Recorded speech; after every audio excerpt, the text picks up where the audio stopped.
जय हिंद। सभी को नमस्कार। स्वागत है आप सभी का आपके अपने YouTube channel classical GK trick पर। दोस्तों, आज हम पटवार भर्ती 2015 का प्री का जो पेपर हुआ था उस पेपर में जीके और जीएस, जी हाँ दोस्तों, जनरल नॉलेज और जनरल साइंस से संबंधित प्रश्नों को डिटेल से डिस्कस करेंगे। दोस्तों, नेक्स्ट क्लास में पटवार भर्ती 2015 का जो मेंस का पेपर हुआ था उसके जीके और जीएस के संबंधित प्रश्नों को भी डिटेल से डिस्कस करेंगे। तो दोस्तों, इस तरीके से दो क्लास में पटवार भर्ती 2015 के दोनों पेपरों के जीके और जीएस के संबंधित प्रश्नों को कवर करेंगे। दोस्तों, इस वीडियो की फ्री पीडीएफ के लिए टेलीग्राम पर क्लासिकल जीके ट्रिक के नाम से चैनल पर आप ज्वाइन कर सकते हैं, जहां पे आपको इस वीडियो की फ्री पीडीएफ मिलेगी, जिसका लिंक डिस्क्रिप्शन में भी दिया गया है।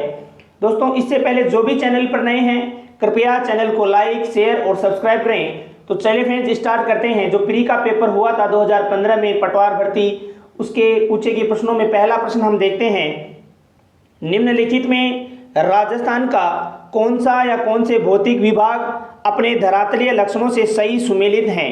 जी हाँ दोस्तों, नीचे दिए गए कूट का प्रयोग करके सही उत्तर का चयन करना है, जिसमें एक तरफ भौतिक विभाग दे रखे हैं, सेल समूह दे रखा है और धरातलीय लक्षण दे रखे हैं। आपको नीचे दिए गए चारों में देखना है कौन से सही हैं। तो दोस्तों, चार दे रखे हैं: दक्षिण पूर्वी पठार, पश्चिमी बालू का मैदान, अरावली, उत्तरी पूर्वी मैदान। तो दोस्तों, सेल समूह दे रखा है, धरातलीय लक्षण दे रखे हैं। तो दोस्तों, ऑप्शन के अकॉर्डिंग इसका सही उत्तर होगा ऑप्शन 3। जी हाँ दोस्तों, ऑप्शन 3 इसका सही उत्तर होगा, जिसमें 1, 2 और 3 तीनों सही हैं। दक्षिणी पूर्वी भटार, सेल समूह है आर्कियन विंध्यन क्रम, गोंडवाना लैंड का विस्तारित भाग। दूसरे नंबर पर है पश्चिमी बालू का मैदान, सेल समूह होगा रायलोकिस्टिस क्रम, तैतीस सागर का अवशेष रूप। तीसरे नंबर पर अरावली दिल्ली क्रम, प्राचीनतम वलित पर्वत श्रेणी। तीनों ही सही हैं, तो इसका सही उत्तर होगा ऑप्शन 3। चलिए फ्रेंड, चलते हैं नेक्स्ट क्वेश्चन नंबर 2 की तरफ। क्वेश्चन नंबर 2 है दोस्तों, क्वेश्चन नंबर 2 पूछा गया है, निम्नलिखित में कौन सा समूह राजस्थान की पर्वत चोटियों का उनकी ऊंचाई के अनुसार अवरोही क्रम में सही क्रम दर्शाता है? जी हाँ दोस्तों, क्वेश्चन पूछा गया है, राजस्थान की पर्वत चोटियों का उनकी ऊंचाई के अनुसार अवरोही क्रम में, जी हाँ दोस्तों, अवरोही क्रम में बताना है। अवरोही क्रम में सही क्रम कौन सा दर्शाता है? दोस्तों, चार ऑप्शन दे रखे हैं: टाटगढ़, खो, भिलाली, रोजा भाकर। दूसरे ऑप्शन पे दे रखा है खो, टाटगढ़, रोजा भाकर और भिलाली। तीसरे पे भिलाली को पहले दे रखा है, खो, टाटगढ़, रोजा भाकर, और चौथे पे रोजा भाकर को सबसे पहले दे रखा है। तो दोस्तों, इसका सही उत्तर होगा ऑप्शन 1। जी हाँ दोस्तों, ऑप्शन 1 इसका सही उत्तर होगा, जिसमें अवरोही क्रम में यदि हम देखें टाटगढ़, खो, भिलाली और रोजा भाकर इसका सही उत्तर है। चलिए फ्रेंड, देखते हैं next question number 3। Question number 3 दे रखा है, सूची फर्स्ट को सूची सेकंड से सुमिलित कीजिए तथा नीचे दिए गए कूट का प्रयोग करके सही उत्तर का चयन करना है, जिसमें एक तरफ त्रिवेणी संगम और नदियां दे रखी हैं, दूसरी तरफ बिगोद त्रिवेणी संगम जिसकी 3 नदियों का नाम दे रखा है, राजमहल, रामेश्वर घाट और बेणेश्वर। दूसरी तरफ नदियां दे रखी है, 3 नदियां, त्रिवेणी संगम दे रखा है। तो दोस्तों, ऑप्शन के अकॉर्डिंग यदि हम देखें तो इसका सही उत्तर होगा ऑप्शन 3। जी हाँ दोस्तों, ऑप्शन 3 इसका सही उत्तर होगा। ऑप्शन 3 के अनुसार बिगोद की जो नदियां हैं बनास, बेडस, मैनाली। इसके अलावा दूसरा ऑप्शन जो कि राजमहल की नदियों का नाम है बनास, डाई, खारी। तीसरे में रामेश्वर घाट में बनास, चंबल, सीप और बेणेश्वर में सोम, माही, जाखम। तो दोस्तों, जिसके सामने लिखी हुई बिल्कुल सही हैं, तो इसका सही उत्तर होगा ऑप्शन 3। ए के सामने ए, बी के सामने 2, सी के सामने 3 और डी के सामने 4 इसका सही उत्तर होगा। तो दोस्तों, चलते हैं नेक्स्ट क्वेश्चन नंबर 4 की तरफ। क्वेश्चन नंबर 4 है, कोपेन द्वारा प्रस्तुत जलवायु प्रदेशों में राजस्थान में कौन सा सुमेलित नहीं है? जी हाँ दोस्तों, क्वेश्चन पूछा गया है, कोपेन द्वारा प्रस्तुत जलवायु प्रदेशों में से राजस्थान में कौन सा सुमेलित नहीं है? AW दक्षिणी राजस्थान, CWG उत्तरी राजस्थान, BWHW शुष्क मरुस्थल, BSHW अर्ध शुष्क मरुस्थल। तो कोपेन के द्वारा बताना है, कोपेन द्वारा प्रस्तुत जलवायु प्रदेशों में से राजस्थान में कौन सा सुमेलित नहीं है? तो दोस्तों, इसका सही उत्तर होगा ऑप्शन 2। जी हाँ दोस्तों, ऑप्शन 2 इसका सही उत्तर होगा, CWG उत्तरी राजस्थान, जो कि कोपेन द्वारा प्रस्तुत जलवायु प्रदेशों में राजस्थान का सही सुमेलित नहीं है। इसका सही उत्तर होगा ऑप्शन 2। चलिए फ्रेंड, देखते हैं next question number 5। Question number 5 दिया गया है, राजस्थान की मिट्टी के संबंध में निम्नलिखित में कौन सा और कौन से कथन सत्य हैं? नीचे दिए गए कूट का प्रयोग करके सही उत्तर का चयन करना है। कथन दिए गए हैं 4, आपको बताने हैं कौन सा सही है। राजस्थान की मिट्टी के संबंध में दिए गए हैं। थार मरुस्थल में ग्रेनाइट और बलुआ पत्थर शैलों से बलुई मिट्टी का निर्माण हुआ है। दूसरा दे रखा है दक्षिणी भाग में ग्रेनाइट, नीस और क्वार्टजाइट शैलों से लाल नोमी मिट्टी का निर्माण हुआ है। तीसरे में दे रखा है दक्षिण पूर्वी भाग में बेसाल्ट लावा के श्रेणी से काली मिट्टी का निर्माण हुआ है। और चौथा दे रखा है दक्षिणी भाग में फास्फेटिक शैलों की श्रेणी में मिश्रित लाल शैली का निर्माण हुआ है। दोस्तों पांचवें का यदि सही उत्तर देखें तो इसका सही उत्तर होगा ऑप्शन 2। जी हाँ दोस्तों, ऑप्शन 2 इसका सही उत्तर है, जिसमें दूसरा, तीसरा, चौथा, जी हाँ दोस्तों, दूसरा, तीसरा, चौथा कथन बिल्कुल सही है। जिसमें बता रखा है दक्षिणी भाग में ग्रेनाइट, नीस, क्वार्टजाइट शैलों से लाल लोमी मिट्टी का निर्माण हुआ है। तीसरे में दक्षिणी पूर्वी भाग में बेसाल्ट लावा के काली मिट्टी का निर्माण और दक्षिणी भाग में फास्फोटिक शैली के श्रेणी से मिश्रित लाल मिट्टी का निर्माण हुआ है। इस तरीके से दूसरा, तीसरा और चौथा कथन बिल्कुल सही है। इसका सही उत्तर होगा ऑप्शन 2। चलिए फ्रेंड देखते हैं next question, question number 6। Question number 6 पूछा गया है, राजस्थान के वनों के संबंध में निम्नलिखित कथनों का परीक्षण कीजिए तथा नीचे दी गई कूट का प्रयोग करके सही उत्तर का चयन करना है। शुष्क सागवान के वन राजस्थान के दक्षिणी भाग में संकेंद्रित हैं, पहला दे रखा है। दूसरा दिया गया है सागवान के वन 75 से 110 सेंटीमीटर औसत वार्षिक वर्षा वाले क्षेत्रों में पाए जाते हैं। तीसरा दे रखा है उपोष्ण कटिबंधीय सदाबहार वन माउंट आबू पर पाए जाते हैं। चौथा दे रखा है पश्चिमी राजस्थान के वन मिश्रित पतझड़ वाले वन हैं। तो दोस्तों इसका सही उत्तर होगा ऑप्शन के अकॉर्डिंग यदि हम देखें तो चौथा ऑप्शन इसका सही उत्तर होगा, जिसमें 1, 2 और 3 सही हैं। जी हाँ दोस्तों, शुष्क सागवान के वन राजस्थान के दक्षिणी भाग में संकेंद्रित है, बिल्कुल सही है। सागवान के वन 75 से 110 सेंटीमीटर औसत वार्षिक वर्षा वाले क्षेत्रों में पाए जाते हैं, ये भी सही है। उपोष्ण कटिबंधीय सदाबहार वन माउंट आबू पर पाए जाते हैं, ये भी सही है। तो दोस्तों इस तरीके से इसका सही उत्तर होगा ऑप्शन 4। चलिए फ्रेंड चलते हैं नेक्स्ट क्वेश्चन, क्वेश्चन नंबर 7 की तरफ। क्वेश्चन नंबर 7 दे रखा है, जिसमें कथन दे रखा है और उसका कारण दे रखा है। अरावली पर्वत श्रेणी निकटवर्ती क्षेत्रों में मरुस्थलीकरण के प्रसार को सीमित करती है और इसका कारण दे रखा है अरावली पर्वत श्रेणी संपूर्ण राज्य में दक्षिण पश्चिम से उत्तर पूर्व की ओर अविच्छिन्न फैली हुई है। इसका कूट आपको बताना है कि ए और आर दोनों सही हैं। आर ए की पूर्ण व्याख्या करता है।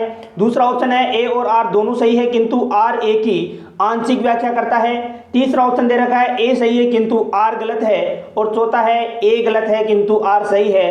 तो दोस्तों इसका सही उत्तर होगा ऑप्शन 2। जी हाँ दोस्तों, ऑप्शन 2 सही होगा। ए और आर दोनों सही है किंतु आर ए की आंशिक व्याख्या करता है। जी हाँ दोस्तों, आर ए की आंशिक व्याख्या कर रहा है। कथन दिया गया है अरावली पर्वत श्रेणी निकटवर्ती क्षेत्रों में मरुस्थलीकरण के प्रसार को सीमित करती है। उसका कारण इस बता रखा है अरावली पर्वत श्रेणी को संपूर्ण राज्य में दक्षिण पश्चिम से उत्तर पूर्व की ओर से फैली हुई है। तो ये आंशिक व्याख्या करता है। इसका सही उत्तर होगा ऑप्शन 2। चलिए फ्रेंड देखते हैं next question, question number 8। Question number 8 पूछा गया है, क्षेत्रफल की दृष्टि से राजस्थान का सबसे बड़ा कृषि जलवायु खंड कौन सा है। जी हाँ दोस्तों, क्वेश्चन पूछा गया है क्षेत्रफल की दृष्टि से राजस्थान का सबसे बड़ा कृषि जलवायु खंड कौन सा है। 4 ऑप्शन दे रखे हैं, आर्द्र दक्षिणी मैदानी खंड।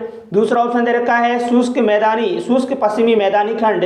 तीसरा दे रखा है बाढ़ संभाव्य पूर्वी मैदानी खंड। और चौथा दे रखा है सिंचित उत्तर पश्चिम मैदानी खंड। तो दोस्तों इसका सही उत्तर होगा ऑप्शन 2। जी हाँ दोस्तों, ऑप्शन 2 इसका बिल्कुल सही उत्तर है, शुष्क पश्चिमी मैदानी खंड। जी हाँ दोस्तों, शुष्क पश्चिमी मैदानी खंड क्षेत्रफल की दृष्टि से राजस्थान का सबसे बड़ा कृषि जलवायु खंड है, शुष्क पश्चिमी मैदानी खंड। चलिए फ्रेंड देखते हैं next question, question number 9। Question number 9 पूछा गया है, सूची फर्स्ट को सूची सेकंड से सम्मिलित कीजिए और नीचे दिए गए कूट का प्रयोग करके सही उत्तर का चयन करना है। एक तरफ राजस्थान के क्षेत्र दिए गए हैं, दूसरी तरफ गाय की नस्लें दी गई हैं। आपको बताना है कौन से क्षेत्र में कौन सी नस्ल पाई जाती है गाय की। उत्तर पश्चिम के सामने लिखा हुआ है गिर, दक्षिण पश्चिम कांकरेज, पश्चिम थारपारकर, दक्षिण पूर्व मध्यवर्ती में राठी। आपको चयन करना है कौन सा उत्तर सही है। तो दोस्तों कूट के अनुसार यदि हम देखें तो इसका सही उत्तर होगा ऑप्शन 4। जी हाँ दोस्तों, ऑप्शन 4 बिल्कुल सही उत्तर है। ऑप्शन 4 के अकॉर्डिंग यदि हम देखें तो पहले का चौथा उत्तर पश्चिम में राठी, दूसरा है दक्षिण पश्चिम यदि हम देखें तो इसका सही उत्तर होगा कांकरेज। इसके अलावा पश्चिम में दे रखा है थारपारकर और दक्षिण पूर्वी मध्य प्रदेश में गिर गाय की नस्लें पाई जाती हैं। इसका सही उत्तर होगा ऑप्शन 4। चलिए फ्रेंड चलते हैं नेक्स्ट क्वेश्चन, क्वेश्चन नंबर 10 की तरफ। क्वेश्चन नंबर 10 दे रखा है, सूची फर्स्ट को सूची सेकंड से सम्मिलित कीजिए तथा नीचे दिए गए कूट का प्रयोग करके सही उत्तर का चयन करना है। एक तरफ सिंचाई परियोजनाएं दी गई हैं, दूसरी तरफ जिला दिया गया है। आपको बताना है कौन सी सिंचाई परियोजना का संबंध जो है कौन से जिले से है। गागरीन, ताकली, लहासी और चाकन इसके सामने जिले दिए गए हैं बूंदी, बारा, कोटा, झालावाड़। तो दोस्तों कूट का यदि सही उत्तर का यदि हम चयन करें तो इसका सही उत्तर होगा ऑप्शन ए। जी हाँ दोस्तों, ऑप्शन ए इसका सही उत्तर होगा। ऑप्शन ए के अकॉर्डिंग यदि हम देखें तो गागरीन का सही झालावाड़, इसके अलावा ताकली का जो है कोटा और लहासी का बारा और चाकन का बूंदी, इसका सही उत्तर होगा ऑप्शन एक। जी हाँ दोस्तों, ऑप्शन एक इसका बिल्कुल सही उत्तर है। जिस तरफ सिंचाई परियोजना और जिले का संबंध में इसका सही उत्तर होगा ऑप्शन एक। चलिए फ्रेंड देखते हैं next question, question number 11। Question number 11 पूछा गया है, केंद्रीय भूजल प्राधिकरण ने राजस्थान के निम्न में कौन से प्रशासनिक खंडों या ब्लॉक्स में भूमिगत जल दोहन पर रोक लगा दी है। जी हाँ दोस्तों, क्वेश्चन पूछा गया है, केंद्रीय भूजल प्राधिकरण ने राजस्थान के निम्न में से कौन से प्रशासनिक खंडों या ब्लॉक्स में भूमिगत जल दोहन पर रोक लगा दी है। चार दे रखे हैं, बहरोड, ओसिया, महुआ, सूरजगढ़, देसूरी, देवली, भीनमाल, टोडाभीम, टोडा रायसिंह, बहरोड, भीनमाल, सूरजगढ़, धोंड और श्री बहादुरपुर। तो दोस्तों इसका सही उत्तर होगा ऑप्शन 4। जी हाँ दोस्तों, ऑप्शन 4 इसका सही उत्तर होगा। ये 5 क्षेत्र हैं, इन 5 क्षेत्रों में केंद्रीय भूजल प्राधिकरण ने राजस्थान की जो है खंडों में ब्लॉक्स में भूमिगत जल दोहन पर रोक लगा दी है। बहरोड, भीनमाल, सूरजगढ़, धोंड व श्री बहादुरपुर, ये 5 क्षेत्र चयनित किए गए हैं। देखते हैं next question, question number 12। Question number 12 पूछा गया है, राजस्थान का वह राष्ट्रीय राजमार्ग जो एक ही जिले में सीमित है। तो दोस्तों इसका सही उत्तर होगा ऑप्शन 2। जी हाँ दोस्तों, ऑप्शन 2 इसका सही उत्तर होगा 79A। जी हाँ दोस्तों, इसका सही उत्तर होगा ऑप्शन 2। चलिए फ्रेंड देखते हैं नेक्स्ट क्वेश्चन, क्वेश्चन नंबर 13। सूची फर्स्ट को सूची सेकंड से सुमेलित कीजिए तथा नीचे दिए गए कूट का प्रयोग करके सही उत्तर का चयन करना है, जिसमें एक तरफ खनिज दे रखे हैं, दूसरी तरफ खनन क्षेत्र दे रखा है। जी हाँ दोस्तों, 4 खनिज क्षेत्र दिए गए हैं, जिसमें सीसा एवं जस्ता, उसको आपको बताना है इसके संबंधित कौन सा खनन क्षेत्र है। टंगस्टन, मैंगनीज और तांबा, सामने सीसा और जस्ता के सामने लिखा हुआ है लीलवानी, टंगस्टन के सामने कोलन, मैंगनीज के सामने गुडा किशोरी दास, तांबा के सामने वाल्टा। तो दोस्तों नीचे दी गई कूट में यदि हम देखें तो इसका सही उत्तर होगा ऑप्शन 1। जी हाँ दोस्तों, ऑप्शन 1 इसका बिल्कुल सही उत्तर है। ऑप्शन ए सीसा एवं जस्ता, तो दोस्तों सीसा एवं जस्ता का खनन क्षेत्र है गुड्डा किशोरी दास।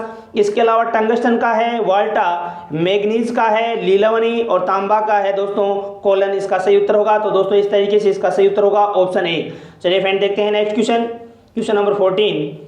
क्वेश्चन नंबर 14 पूछा गया है, जरीब फीता सर्वेक्षण में गुणिया यंत्र के प्रयोग के संबंध में निम्नलिखित कथनों का परीक्षण कीजिए तथा नीचे दिए गए कूट का प्रयोग करके सही उत्तर का चयन करना है। जी हाँ दोस्तों, जरीब फीता सर्वेक्षण के बारे में दिए गए हैं 4 कथन, आपको बताने हैं कौन कौन से सही हैं, कौन कौन से गलत हैं। पहला कथन यदि हम देखें दोस्तों, जरीब से संबंधित 4 कथन दे रखे हैं।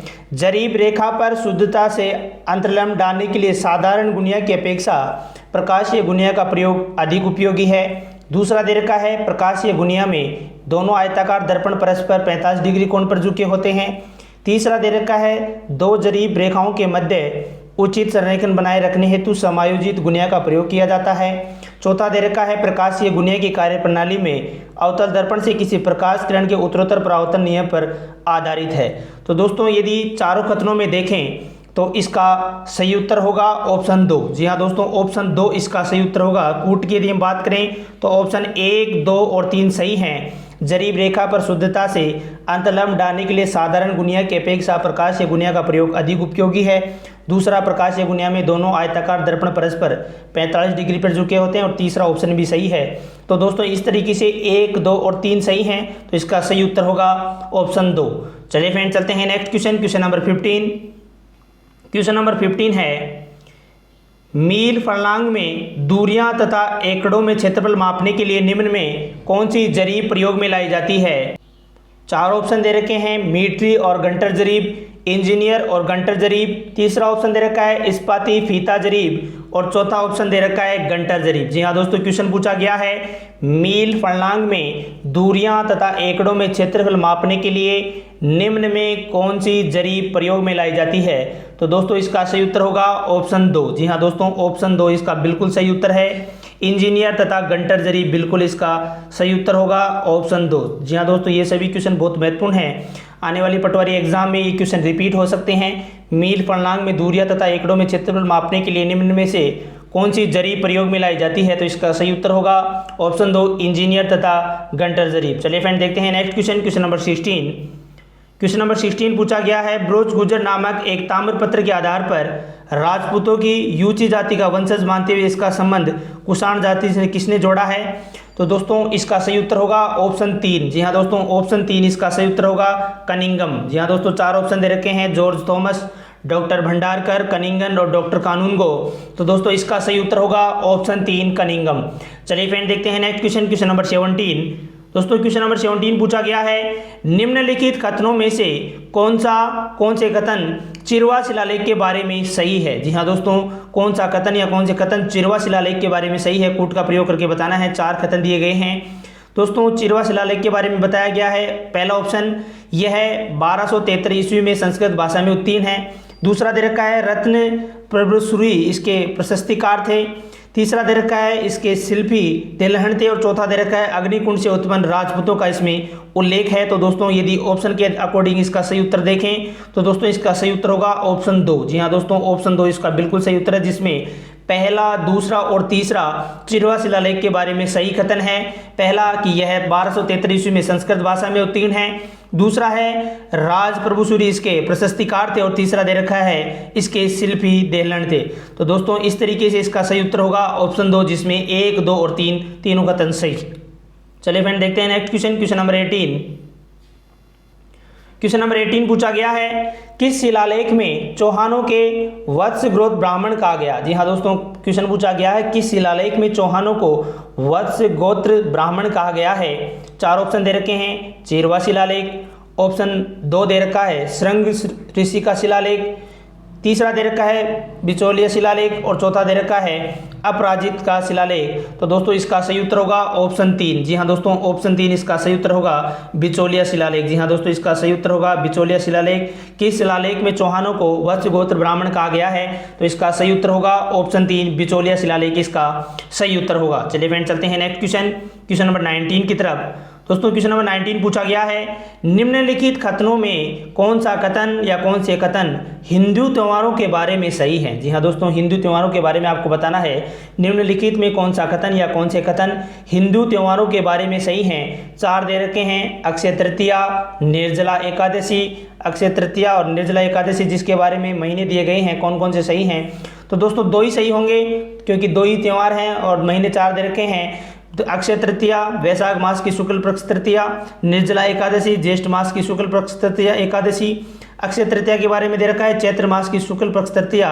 तो दोस्तों यदि सही उत्तर देखें तो इसका सही उत्तर होगा ऑप्शन 1। जी हाँ दोस्तों, ऑप्शन 1 बिल्कुल सही उत्तर है। पहला और दूसरा, अक्षय तृतीया होती है वैशाख माह की शुक्ल पक्ष तृतीया और निर्जला एकादशी होती है ज्येष्ठ मास की शुक्ल पक्ष एकादशी। इसका सही उत्तर होगा ऑप्शन 1। चलिए फ्रेंड देखते हैं next question, question number 20।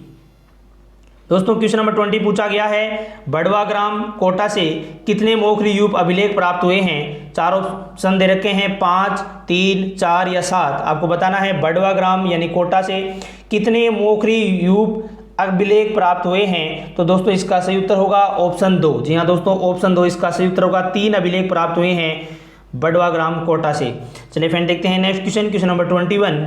Hamir ने सुल्तान अलाउद्दीन खिलजी के किस विद्रोही सेनापति को रणथंबोर दुर्ग में शरण दी थी? जी हाँ दोस्तों, क्वेश्चन पूछा गया है, हमीर ने सुल्तान अलाउद्दीन खिलजी के किस विद्रोही सेनापति को रणथंबोर दुर्ग में शरण दी थी? 4 ऑप्शन दे रखे हैं, अमीर खां, मीर अलाबंदे खां, तीसरा ऑप्शन दे रखा है मीर जुबेर खां और चौथा ऑप्शन दे रखा है मीर मोहम्मद शाह। आपको बताना है हमीर ने सुल्तान अलाउद्दीन खिलजी की किस विद्रोही सेनापति को रणथंबोर दुर्ग में शरण दी थी? तो दोस्तों इसका सही उत्तर होगा ऑप्शन 4। जी हाँ दोस्तों, ऑप्शन 4 इसका बिल्कुल सही उत्तर है, मीर मोहम्मद शाह। जी हाँ दोस्तों, मीर मोहम्मद शाह को हमीर ने सुल्तान अलाउद्दीन खिलजी के जो है विद्रोही सेनापति को रणथंबोर दुर्ग में शरण दी थी। इसका सही उत्तर होगा ऑप्शन 4, मीर मोहम्मद शाह। चलिए फ्रेंड देखते हैं next question, question number 22।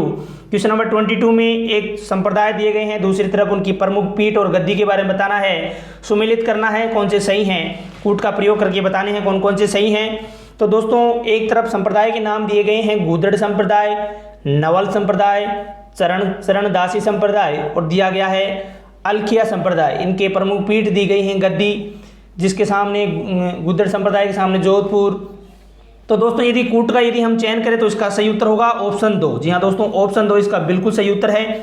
Option 2 के अनुसार यदि हम देखें तो दोस्तों गूदड़ संप्रदाय जो है दादरा भीलवाड़ा में, इसके अलावा नवल संप्रदाय है जोधपुर में, इसके अलावा तीसरे नंबर पे है चरणदासी संप्रदाय, इसका सही होगा दिल्ली, और अलखिया संप्रदाय का सही होगा बीकानेर। जी हाँ दोस्तों, इस तरीके से इसका सही उत्तर होगा ऑप्शन 2 इसका बिल्कुल सही उत्तर है।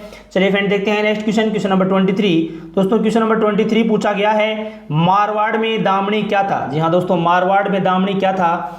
4 ऑप्शन दे रखे हैं, ओढ़नी का एक प्रकार, ऑप्शन 2 दे रखा है कलात्मक जूतियां, ऑप्शन 3 दे रखा है एक राजस्व कर, और ऑप्शन 4 दे रखा है सिंचाई करने का औजार। आपको बताना है मारवाड़ में दामनी क्या था। तो दोस्तों इसका सही उत्तर होगा ऑप्शन 1। जी हाँ दोस्तों, ऑप्शन 1 इसका बिल्कुल सही उत्तर है। ओढ़नी का एक प्रकार है दामनी, इसका सही उत्तर होगा ऑप्शन 1। चलिए फ्रेंड देखते हैं नेक्स्ट क्वेश्चन, क्वेश्चन नंबर 24। दोस्तों क्वेश्चन नंबर 24 पूछा गया है महाराणा कुंभा द्वारा रचित ग्रंथ संगीत राज कितने कोशों में विभक्त है। जी हाँ दोस्तों, क्वेश्चन पूछा गया है महाराणा कुंभा द्वारा रचित ग्रंथ संगीत राज कितने कोशों में विभक्त है।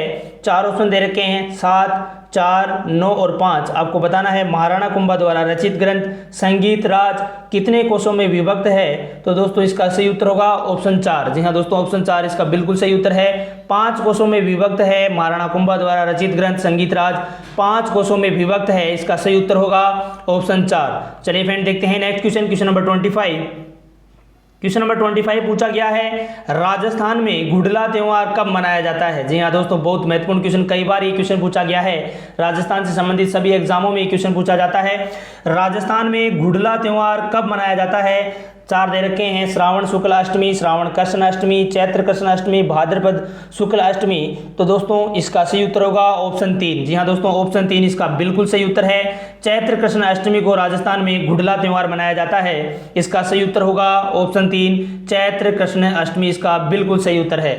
चलिए फ्रेंड देखते हैं नेक्स्ट क्वेश्चन, क्वेश्चन नंबर 25। दोस्तों क्वेश्चन नंबर 25 पूछा गया है नेक्स्ट क्वेश्चन, क्वेश्चन नंबर 26। तो दोस्तों क्वेश्चन नंबर 26 पूछा गया है रामानाथा, छज्जू और शेपू चित्रकला की किस शैली से संबंधित चित्रकार हैं। 4 ऑप्शन दे रखा है अलवर शैली, दूसरा ऑप्शन है जोधपुर शैली, तीसरा है मेवाड़ शैली, और चौथा ऑप्शन दे रखा है दोस्तों जयपुर शैली। आपको बताना है रामानाथा, छज्जू और शेपू चित्रकला की किस शैली से संबंधित चित्रकार हैं। तो दोस्तों इसका सही उत्तर होगा ऑप्शन 2। जी हाँ दोस्तों, ऑप्शन 2 इसका बिल्कुल सही उत्तर है। जोधपुर शैली से संबंधित है रामानाथा, छज्जू और शेपू चित्रकला की जोधपुर शैली से संबंधित है। जी हाँ दोस्तों, जोधपुर शैली के चित्रकार से संबंधित हैं, इसका सही उत्तर होगा ऑप्शन 2। चलिए फ्रेंड देखते हैं नेक्स्ट क्वेश्चन, क्वेश्चन नंबर 26। दोस्तों क्वेश्चन नंबर 27 पूछा गया है 17 जुलाई 1946 को किस राज्य में बीरबल दिवस मनाया गया। जी हाँ दोस्तों, क्वेश्चन पूछा गया था 17 जुलाई 1946 को किस राज्य में बीरबल दिवस मनाया गया। 4 ऑप्शन दे रखे हैं बीकानेर, भरतपुर, जयपुर और उदयपुर। जी हाँ दोस्तों, आपको बताना है 17 जुलाई 1946 को किस राज्य में बीरबल दिवस मनाया गया। तो दोस्तों इसका सही उत्तर होगा ऑप्शन 1। जी हाँ दोस्तों, ऑप्शन 1 इसका बिल्कुल सही उत्तर है, बीकानेर में। जी हाँ दोस्तों, 17 जुलाई 1946 को बीकानेर में बीरबल दिवस मनाया गया। देखते हैं नेक्स्ट क्वेश्चन, क्वेश्चन नंबर 28। दोस्तों क्वेश्चन नंबर 28 पूछा गया है चिड़ावा का गांधी किसे कहा गया है। जी हाँ दोस्तों, बहुत आसान क्वेश्चन पूछा गया है। चिड़ावा का गांधी किसे कहा गया है। 4 ऑप्शन दे रखे हैं सरदार हरलाल सिंह, दूसरा ऑप्शन दे रखा है से घनश्याम दास बिड़ला, तीसरा ऑप्शन दे रखा है मास्टर प्यारेलाल गुप्ता, और चौथा ऑप्शन दे रखा है राधा कृष्ण बोहरा। तो दोस्तों इसका सही उत्तर होगा ऑप्शन 3। जी हाँ दोस्तों, ऑप्शन 3 इसका बिल्कुल सही उत्तर है। मास्टर प्यारेलाल गुप्ता को जो है चिड़ावा का गांधी कहा गया है, इसका सही उत्तर होगा ऑप्शन 3। चलिए फ्रेंड देखते हैं नेक्स्ट क्वेश्चन, क्वेश्चन नंबर 29। दोस्तों क्वेश्चन नंबर 29 पूछा गया है इतिहास में तात्या टोपे को फांसी देना ब्रिटिश सरकार का अपराध समझा जाएगा और आने वाली पीढ़ी पूछेगी कि इस सजा के लिए किसने स्वीकृति दी और किसने पुष्टि की, ये कथन किसने कहा है। जी हाँ दोस्तों, क्वेश्चन पूछा गया है इतिहास में तात्या टोपे को फांसी देना ब्रिटिश सरकार का अपराध समझा जाएगा और आने वाली पीढ़ी पूछेगी कि इस सजा के लिए किसने स्वीकृति दी और किसने पुष्टि की, यह कथन किसने कहा है। 4 ऑप्शन दे रखे हैं captain showers, AGG Lawrence, Jawaharlal Nehru या मदन मोहन मालवीय। जी हाँ दोस्तों, आपको बताना है यह कथन किसने कहा है। तो दोस्तों इसका सही उत्तर होगा ऑप्शन 1। जी हाँ दोस्तों, ऑप्शन 1 इसका बिल्कुल सही उत्तर है, कैप्टन सावर्स के द्वारा यह कहा गया है, इसका सही उत्तर होगा ऑप्शन 1। चलिए फ्रेंड देखते हैं नेक्स्ट क्वेश्चन, क्वेश्चन नंबर 30। दोस्तों क्वेश्चन नंबर 30 पूछा गया है मारवाड़ पब्लिक सोसाइटी ऑर्डिनेंस कब जारी किया गया। जी हाँ दोस्तों, क्वेश्चन पूछा गया है मारवाड़ पब्लिक सोसाइटी ऑर्डिनेंस कब जारी किया गया। 4 ऑप्शन दे रखे हैं 1938 ईस्वी में, 1928 ईस्वी में, तीसरा ऑप्शन दे रखा है 1941 ईस्वी में और चौथा ऑप्शन दे रखा है 1934 ईस्वी में। तो दोस्तों इसका सही उत्तर होगा ऑप्शन 4। जी हाँ दोस्तों, बिल्कुल सही उत्तर होगा ऑप्शन 4। 1934 ईस्वी में मारवाड़ पब्लिक सोसाइटी ऑर्डिनेंस जारी किया गया 1934 ईस्वी में। चलिए फ्रेंड देखते हैं नेक्स्ट क्वेश्चन, क्वेश्चन नंबर 31। दोस्तों क्वेश्चन नंबर 31 पूछा गया था, राष्ट्रपति की शक्तियां हैं, चार ऑप्शन दे रखे थे, कार्यपालिक एवं विधायी शक्तियां, न्यायिक एवं वित्तीय शक्तियां, आपातकालीन एवं सैनिक शक्तियां, राष्ट्रपति शासन एवं प्रतिरक्षा शक्तियां। तो दोस्तों इस क्वेश्चन को आरएसएस बोर्ड द्वारा डिलीट कर दिया गया था। क्वेश्चन नंबर 31 को जो है डिलीट कर दिया गया था। देखते हैं next question, question number 32। Question number 32 है, निम्न में से एक असत्य है, पता लगाइए कौन सा असत्य है। चार कथन दिए गए हैं। ऑप्शन ए, राजस्थान उच्च न्यायालय की स्थापना 1950 में की गई थी। दूसरा कथन दे रखा था, उच्च न्यायालय का क्षेत्राधिकार जयपुर एवं जोधपुर है। तीसरा दे रखा है, उच्च न्यायालय की पीठ जोधपुर में है। और चौथा दे रखा है, उच्च न्यायालय का न्यायासन जयपुर में है। तो दोस्तों इसका सही उत्तर होगा ऑप्शन 1। जी हाँ दोस्तों, ये गलत है। राजस्थान उच्च न्यायालय की स्थापना 1950 में की गई थी, यह कथन गलत है। असत्य का पता लगाना था, बाकी तीन सही हैं। उच्च न्यायालय का क्षेत्राधिकार जयपुर और जोधपुर में आपको पता है, उच्च न्यायालय की पीठ जोधपुर में है, उच्च न्यायालय का एक न्यायासन जयपुर में है। इसका सही उत्तर होगा ऑप्शन 1 जो कि गलत है। देखते हैं next question, question number 32। Question number 33 दोस्तों, क्वेश्चन नंबर 33 पूछा गया है, निम्न खतरों में कौन सा एक असत्य है। चार कथन दे रखे हैं। भारतीय संविधान में मई 2015 तक 100 संशोधन किए गए हैं। दूसरा दे रखा है, 7वें संशोधन 1956 से अप्रैल 2015 तक भारत के क्षेत्राधिकार में 29 राज्य, 7 केंद्र शासित प्रदेश हैं। गुजरात की राजधानी गांधीनगर है और गंगटोक की राजधानी सिक्किम है। तो दोस्तों सीधा ही इसका उत्तर होगा ऑप्शन 4 जो कि गलत है। गंगटोक की राजधानी सिक्किम नहीं है। तो दोस्तों इसका सही उत्तर होगा ऑप्शन 4 जो कि गलत है। बाकी 7वें संशोधन 1956 से अप्रैल 2015 तक, तो दोस्तों उस समय के अकॉर्डिंग ये सही है। क्षेत्राधिकार में 29 राज्य और 7 केंद्र शासित प्रदेश थे, वर्तमान में अलग हैं। तो दोस्तों कंफ्यूज नहीं होना है, इसका सही उत्तर होगा ऑप्शन 4। चलिए फ्रेंड देखते हैं next question, question number 34। Question number 34 पूछा गया है, क्वेश्चन नंबर 34 है, संविधान 73वें संशोधन एक्ट 1992 विचार करता है देश में त्रिस्तरीय पंचायती राज व्यवस्था पर ये निम्न में क्या प्रावधान किए गए। ऑप्शन ए, जिला आयोजना समिति का गठन करना। ऑप्शन बी, राज्य चुनाव आयोग का गठन करना। ऑप्शन सी दे रखा है, पंचायतों की वित्तीय स्थिति की समीक्षा के लिए वित्त आयोग नियुक्त करना। नीचे दिए गए कूट के आधार पर सही उत्तर का चयन करना है, आपको बताना है। संविधान 73 के संशोधन एक्ट 1992 विचार करता है कि देश में त्रिस्तरीय पंचायती राज व्यवस्था पर निम्न में क्या प्रावधान किए गए। तो दोस्तों यदि कूट में यदि हम देखें तो इसका सही उत्तर होगा ऑप्शन 4। जी हाँ दोस्तों, ऑप्शन 4 इसका सही उत्तर है, जिसमें ए, बी एवं सी सही हैं। तीनों ही कथन इसके सही हैं। इसका सही उत्तर होगा ऑप्शन 4। चलिए फ्रेंड देखते हैं नेक्स्ट क्वेश्चन, क्वेश्चन नंबर 35। दोस्तों क्वेश्चन नंबर 35 पूछा गया है, पंचायती राज व्यवस्था है। जी हाँ दोस्तों, क्वेश्चन पूछा गया है पंचायती राज व्यवस्था है। ऑप्शन ए, स्थानीय शासन की। ऑप्शन 2 दे रखा है स्थानीय प्रशासन की। ऑप्शन 3 दे रखा है स्थानीय स्वशासन की। और ऑप्शन 4 दे रखा है ग्रामीण स्थानीय शासन की। तो दोस्तों 4 ऑप्शन दिए गए हैं, पंचायती राज व्यवस्था किससे संबंधित है। तो दोस्तों इसका सही उत्तर होगा ऑप्शन 3। जी हाँ दोस्तों, ऑप्शन 3 बिल्कुल सही उत्तर है, स्थानीय स्वशासन की। जी हाँ दोस्तों, पंचायती राज व्यवस्था ऑप्शन 3 बिल्कुल सही उत्तर है, स्थानीय स्वशासन की। चलिए फ्रेंड देखते हैं next question, question number 36। Question number 36 है, निम्न में एक असत्य है, पता कीजिए कौन सा असत्य है। 4 ऑप्शन दे रखे हैं। पहला ऑप्शन की यदि हम बात करें, सरपंच ग्राम सभा की बैठक बुलाने के लिए उत्तरदायी है। दूसरा ऑप्शन दे रखा है, ग्राम सेवक पंचायत के अभिलेखों के संधारण के लिए उत्तरदायी है। तीसरा दे रखा है, सरपंच पंचायत कर्मचारियों पर प्रशासनिक पर्यवेक्षण एवं नियंत्रण रखता है। और चौथा ऑप्शन दे रखा है, सरपंच द्वारा राज्य को प्रतिवेदन एवं अभिलेख उपलब्ध करवाता है। तो दोस्तों इसका सही उत्तर होगा ऑप्शन 3 जो कि सीधा ही गलत नजर आ रहा है। सरपंच पंचायत कर्मचारियों पर प्रशासनिक पर्यवेक्षण एवं नियंत्रण रखता है, ये गलत कथन है।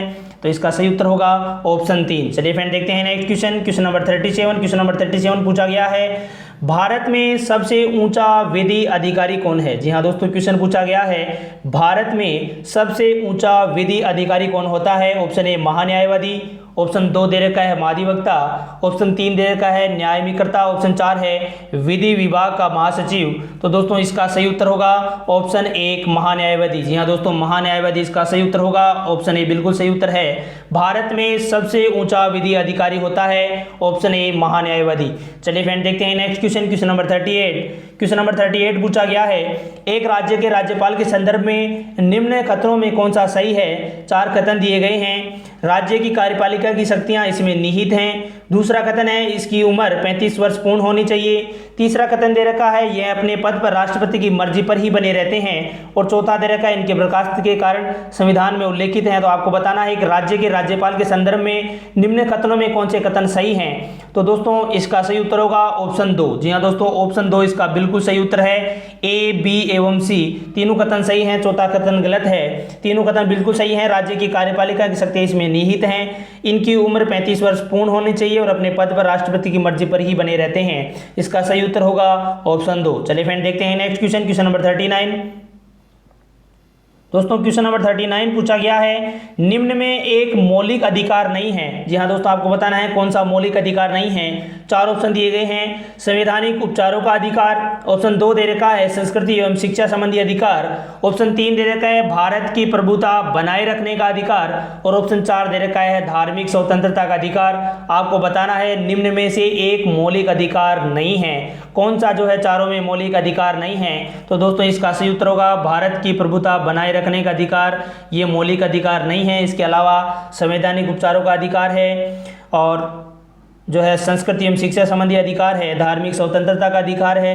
तो दोस्तों इसका सही उत्तर होगा ऑप्शन 3। चलिए फ्रेंड देखते हैं नेक्स्ट क्वेश्चन, क्वेश्चन नंबर 40।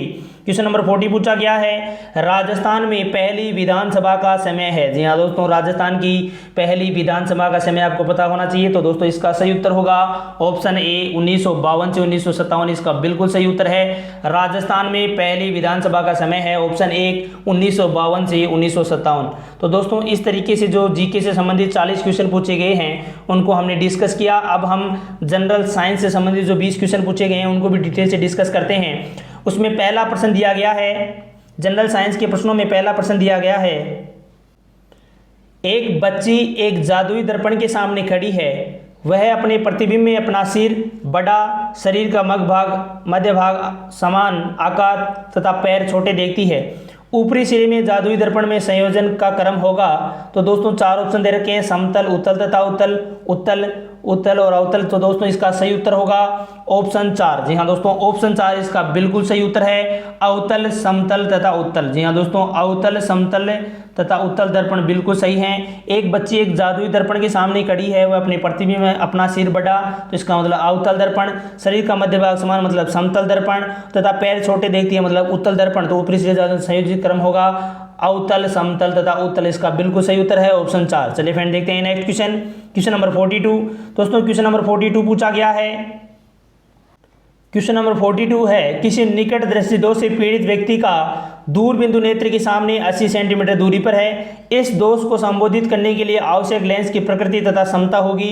तो दोस्तों सोल्व करने पर इसका सही उत्तर होगा ऑप्शन 2। जी हाँ दोस्तों, ऑप्शन 2 इसका बिल्कुल सही उत्तर होगा। अवतल लेंस 1.25 डायमीटर और क्षमता का जो मात्रक होता है डायमीटर आप सभी को पता है। इसका सही उत्तर होगा ऑप्शन 2। चलिए फ्रेंड देखते हैं नेक्स्ट क्वेश्चन, क्वेश्चन नंबर 43 पूछा गया है किसी विद्युत धारावाही सीधी लंबी परिनालिका के भीतर चुंबकीय क्षेत्र होता है। जी हाँ दोस्तों, आपको बताना है किसी विद्युत धारावाही सीधी लंबी परिनालिका के भीतर चुंबकीय क्षेत्र। ऑप्शन ए 0 होता है, ऑप्शन 2 इसके सिरे की ओर जाने पर घटता है, ऑप्शन 3 दे रखा है इसके सिरे की ओर जाने पर बढ़ता है और ऑप्शन 4 दे रखा है सभी बिंदुओं पर समान होता है। आपको बताना है किसी विद्युत धारावाही सीधी लंबी परिनालिका के भीतर चुंबकीय क्षेत्र होता है। तो दोस्तों इसका सही उत्तर होगा ऑप्शन 4 सभी बिंदुओं पर समान होता है। जी हाँ दोस्तों, इसका सही उत्तर होगा ऑप्शन 4 किसी विद्युत धारावाही सीधी लंबी परिनालिका के भीतर चुंबकीय क्षेत्र सभी बिंदुओं पर समान होता है। इसका सही उत्तर होगा ऑप्शन 4। चलिए फ्रेंड देखते हैं नेक्स्ट क्वेश्चन, क्वेश्चन नंबर 44। तो दोस्तों क्वेश्चन नंबर 44 पूछा गया है टीआई जो कि तत्व का नाम दे रखा है प्लाज्मिड जो आनुवंशिक इंजीनियरिंग प्रयुक्त होता है पर्याप्त होता है। तो दोस्तों इसका सही उत्तर होगा ऑप्शन 4 इसका बिल्कुल सही उत्तर होगा। एग्रोबैक्टीरियम ट्यूफेसियंस में इसका सही उत्तर होगा ऑप्शन 4। चलिए फ्रेंड देखते हैं next question, question number 45। Question number 45 पूछा गया है हार्मोन उत्पादन से संबंधित एक फलन है। चार ऑप्शन दे रखे हैं हाइपोथैलेमस, दूसरा दे रखा है पोन्स, तीसरा है समुद्री घोड़ा और चौथा दे रखा है मज्जा। आपको बताना है हार्मोन उत्पादन से संबंधित एक फलन कौन सा है। तो दोस्तों इसका सही उत्तर होगा ऑप्शन 1। जी हाँ दोस्तों, ऑप्शन 1 इसका बिल्कुल सही उत्तर है। हाइपोथैलेमस इसका बिल्कुल सही उत्तर है। चलिए फ्रेंड देखते हैं next question, question number 46। Question number 46 बहुत आसान क्वेश्चन पूछा गया है, आरबीसी का जीवन काल कितना होता है? तो दोस्तों इसका सही उत्तर होगा ऑप्शन 3 120 दिन। जी हाँ दोस्तों, आरबीसी का जीवन काल होता है 120 दिन का, आपको पता है। देखते हैं नेक्स्ट क्वेश्चन, क्वेश्चन नंबर 47, निम्नलिखित विषाणु में कौन सा आम सर्दी का कारण बनता है? जी हाँ दोस्तों, निम्नलिखित विषाणु में कौन सा आम सर्दी का कारण बनता है? 4 ऑप्शन दे रखे हैं, राइनो विषाणु, T4 विषाणु, MSZ विषाणु और सीमियन विषाणु 40। तो दोस्तों इसका सही उत्तर होगा ऑप्शन 1। जी हाँ दोस्तों, ऑप्शन 1 इसका बिल्कुल सही उत्तर है, राइनो विषाणु इसका सही उत्तर है। राइनो विषाणु जो है आम सर्दी का कारण बनता है, इसका सही उत्तर होगा ऑप्शन 1। चलिए फ्रेंड देखते हैं नेक्स्ट क्वेश्चन, क्वेश्चन नंबर 48 पूछा गया है, निम्नलिखित में कौन से पादप से कीटनाशी पायरेथ्रम बनाया जाता है? 4 ऑप्शन दे रखे हैं, साइमोपोगोन, दूसरा ऑप्शन है क्राइसेंथेमम, तीसरा ऑप्शन दे रखा है ट्रेफोसिया और चौथा ऑप्शन दे रखा है बीटिबेरिया। तो दोस्तों इसका सही उत्तर होगा ऑप्शन 2। जी हाँ दोस्तों, ऑप्शन 2 इसका बिल्कुल सही उत्तर है, क्राइसेंथेमम इसका सही उत्तर होगा ऑप्शन 2। चलिए फ्रेंड देखते हैं नेक्स्ट क्वेश्चन, क्वेश्चन नंबर 49 है, जब n प्रतिरोध प्रत्येक का मान r को समांतर क्रम में जोड़ा जाता है तब परिणामी प्रतिरोध का मान x है। जब यही n प्रतिरोध को श्रेणी क्रम में जोड़ा जाए तो कुल प्रतिरोध होगा। जी हाँ दोस्तों, क्वेश्चन पूछा गया है, जब n प्रतिरोध प्रत्येक का मान r है को समांतर क्रम में जोड़ा जाता है तब परिणामी प्रतिरोध का मान x है। जब यही n प्रतिरोध को श्रेणी क्रम में जोड़ा जाए तो कुल प्रतिरोध कितना होगा? दोस्तों 4 ऑप्शन दे रखे हैं, nx, rnx, x/n और n²x। तो दोस्तों इसका सही उत्तर होगा ऑप्शन 4। जी हाँ दोस्तों, ऑप्शन 4 इसका बिल्कुल सही उत्तर है, n²x इसका बिल्कुल सही उत्तर है। चलिए फ्रेंड देखते हैं next question, question number 50। Question number 50 पूछा गया है, रोग प्रतिकारक होते हैं गामा ग्लोबुलिन्स, दूसरा ऑप्शन दे रखा है एल्बुमिन्स और तीसरा दे रखा है विटामिन्स, चौथा दे रखा है शर्करा। तो दोस्तों इसका सही उत्तर होगा ऑप्शन 1। जी हाँ दोस्तों, ऑप्शन 1 इसका बिल्कुल सही उत्तर है, गामा ग्लोबुलिन्स इसका सही उत्तर है, रोग प्रतिकारक होते हैं, ऑप्शन 1 भी इसका बिल्कुल सही उत्तर है। चलिए फ्रेंड देखते हैं नेक्स्ट क्वेश्चन, क्वेश्चन नंबर 51 पूछा गया है, जिसमें एक अभिक्रिया दी गई है, रसायन विज्ञान से संबंधित प्रश्न दिया गया है, जिसमें निम्नलिखित अभिक्रिया 4NH3 gas plus 5O2 gas जिसके इक्वल में जो इक्वेशन बना रखी है 4NO गैस प्लस 6H2 का उदाहरण किसका है? तो दोस्तों विस्थापन अभिक्रिया का है या संयोजन अभिक्रिया या अपचयन अभिक्रिया या उदासीन अभिक्रिया? चारों में आपको बताना है कौन से 2 सही हैं, A तथा D, B तथा C, A तथा C या C तथा D। तो दोस्तों इसका सही उत्तर होगा ऑप्शन 3। जी हाँ दोस्तों, ऑप्शन 3 बिल्कुल सही उत्तर है, A तथा C, यानी कि विस्थापन अभिक्रिया और अपचयन अभिक्रिया का उदाहरण है। जो दिया गया जो इक्वेशन है वो विस्थापन अभिक्रिया तथा अपचयन अभिक्रिया का उदाहरण है, इसका सही उत्तर होगा ऑप्शन 3। चलिए फ्रेंड देखते हैं नेक्स्ट क्वेश्चन, क्वेश्चन नंबर 52। दोस्तों क्वेश्चन नंबर 52 पूछा गया है, 18 कैरेट सोने में होता है 50% सोना, 18% सोना, 60% सोना या 75% सोना? तो दोस्तों इसका सही उत्तर होगा ऑप्शन 4। जी हाँ दोस्तों, काफी आसान क्वेश्चन पूछा गया है, 18% कैरेट सोने में होता है, 75% सोना, इसका सही उत्तर होगा ऑप्शन 4। चलिए फ्रेंड देखते हैं next question, question number 53। Question number 53 पूछा गया है, डीसी जनरेटर में आर्मेचर में उत्पन्न विद्युत होती है, ऑप्शन ए डीसी, ऑप्शन 2 दे रखा है एसी, ऑप्शन 3 डीसी जनरेटर में आर्मेचर उपस्थित नहीं होता है और ऑप्शन 4 दिया गया है उपरोक्त में से कोई नहीं। तो दोस्तों इसका सही उत्तर होगा ऑप्शन 1। जी हाँ दोस्तों, ऑप्शन 1 इसका बिल्कुल सही उत्तर है, डीसी जनरेटर में आर्मेचर में उत्पन्न विद्युत होती है, डीसी इसका बिल्कुल सही उत्तर होगा ऑप्शन 1। चलिए फ्रेंड देखते हैं नेक्स्ट क्वेश्चन, क्वेश्चन नंबर 54 पूछा गया है, एक समान चुंबकीय क्षेत्र में घूर्णन करती कुंडली में प्रेरित विद्युत वाहक बल अधिकतम होगा जब? कौन सी कंडीशन में एक समान चुंबकीय क्षेत्र में घूर्णन करती कुंडली में कौन सी कंडीशन में प्रेरित विद्युत वाहक बल का मान अधिक होगा? तो दोस्तों 4 ऑप्शन दे रखे हैं, इसका सही उत्तर होगा ऑप्शन 3। जी हाँ दोस्तों, ऑप्शन 3 बिल्कुल सही उत्तर होगा, कुंडली से जुड़े फ्लक्स में परिवर्तन की दर अधिकतम हो। जी हाँ दोस्तों, जब कुंडली से जुड़े फ्लक्स में परिवर्तन की दर अधिकतम होगी उस समय चुंबकीय क्षेत्र में घूर्णन करती कुंडली में प्रेरित विद्युत वाहक बल का मान अधिकतम होगा। चलिए फ्रेंड देखते हैं नेक्स्ट क्वेश्चन, क्वेश्चन नंबर 55 पूछा गया है, निम्न में से किस प्रकार का आरएनए प्रसंस्करण में भाग लेता है? आपको बताना है कौन से प्रकार का जो आरएनए वो है आरएनए प्रसंस्करण में भाग लेता है। 4 ऑप्शन दे रखे हैं, एमआरएनए, टीआरएनए, छोटी नाभिकीय आरएनए या एसएनआरएनए या विजातीय आरएनए, विजातीय नाभिकीय। तो दोस्तों इसका सही उत्तर होगा ऑप्शन 4। जी हाँ दोस्तों, ऑप्शन 4 इसका बिल्कुल सही उत्तर है, विजातीय नाभिकीय आरएनए यानी कि एचएनआरएनए इसका बिल्कुल सही उत्तर होगा ऑप्शन 4। चलिए फ्रेंड देखते हैं नेक्स्ट क्वेश्चन, क्वेश्चन नंबर 55। दोस्तों क्वेश्चन नंबर 56 पूछा गया है, एक पारिस्थितिक तंत्र में ऊर्जा का स्रोत होता है एटीपी, सूरज की रोशनी, डीएनए या आरएनए। जी हाँ दोस्तों, आपको बताना है एक पारिस्थितिक तंत्र में ऊर्जा का स्रोत कौन सा होता है, एटीपी, सूरज की रोशनी, डीएनए या आरएनए। तो दोस्तों इसका सही उत्तर होगा ऑप्शन 2। जी हाँ दोस्तों, ऑप्शन 2 सूरज की रोशनी इसका बिल्कुल सही उत्तर है। एक पारिस्थितिक तंत्र में ऊर्जा का स्रोत होता है ऑप्शन 2 सूरज की रोशनी। देखते हैं नेक्स्ट क्वेश्चन, क्वेश्चन नंबर 57। प्राकृतिक गैस का मुख्य घटक है, 4 ऑप्शन दे रखे हैं, मीथेन, इथेन, ब्यूटेन और प्रोपेन। जी हाँ दोस्तों, आपको बताना है प्राकृतिक गैस का मुख्य घटक कौन सा होता है, मीथेन, इथेन, ब्यूटेन या प्रोपेन। तो दोस्तों इसका सही उत्तर होगा ऑप्शन 1 मीथेन। जी हाँ दोस्तों, मीथेन इसका बिल्कुल सही उत्तर है। मीथेन प्राकृतिक गैस का मुख्य घटक होता है। चलिए फ्रेंड देखते हैं नेक्स्ट क्वेश्चन, क्वेश्चन नंबर 58। दोस्तों क्वेश्चन नंबर 58 पूछा गया है, एक 4 हेनरी की कुंडली में प्रेरित विद्युत वाहक बल 16 वोल्ट है, तो धारा के परिवर्तन की दर बतानी है। जी हाँ दोस्तों, एक 4 हेनरी कुंडली में प्रेरित विद्युत वाहक बल का मान दे रखा है 16 वोल्ट, तो धारा में परिवर्तन की दर बतानी है। तो दोस्तों सोल्व करने पर इसका सही उत्तर होगा ऑप्शन 4। जी हाँ दोस्तों, ऑप्शन 4 इसका बिल्कुल सही उत्तर होगा। चलिए फ्रेंड देखते हैं next question, question number 59। PCR से जांच होती है एचआईवी की, कैंसर की, क्षय रोग की या हैजा की। जी हाँ दोस्तों, आपको बताना है पीसीआर से किसकी जांच होती है, एचआईवी की, कैंसर की या क्षय रोग की या हैजा की। तो दोस्तों इसका सही उत्तर होगा ऑप्शन 1 एचआईवी की। जी हाँ दोस्तों, एचआईवी की जांच होती है पीसीआर से, इसका सही उत्तर होगा ऑप्शन 1। देखते हैं नेक्स्ट क्वेश्चन, क्वेश्चन नंबर 60। शरीर की सबसे बड़ी रक्त वाहिनी निम्न में कौन सी है, महाधमनी, केशिकाएं, प्लोनर्मरी सिरा या दिल। तो दोस्तों इसका सही उत्तर होगा ऑप्शन 1 महाधमनी। जी हाँ दोस्तों, शरीर की सबसे बड़ी रक्त वाहिनी होती है ऑप्शन 1 महाधमनी, इसका बिल्कुल सही उत्तर होगा। तो दोस्तों इस तरीके से हमने जो 2015 का जो पटवारी प्री का पेपर हुआ था उसमें जीके और जीएस से संबंधित 60 प्रश्न पूछे गए थे। तो दोस्तों 60 प्रश्नों को हमने डिस्कस किया। दोस्तों वीडियो को ज़्यादा से ज़्यादा शेयर, लाइक और चैनल को सब्सक्राइब करें। धन्यवाद।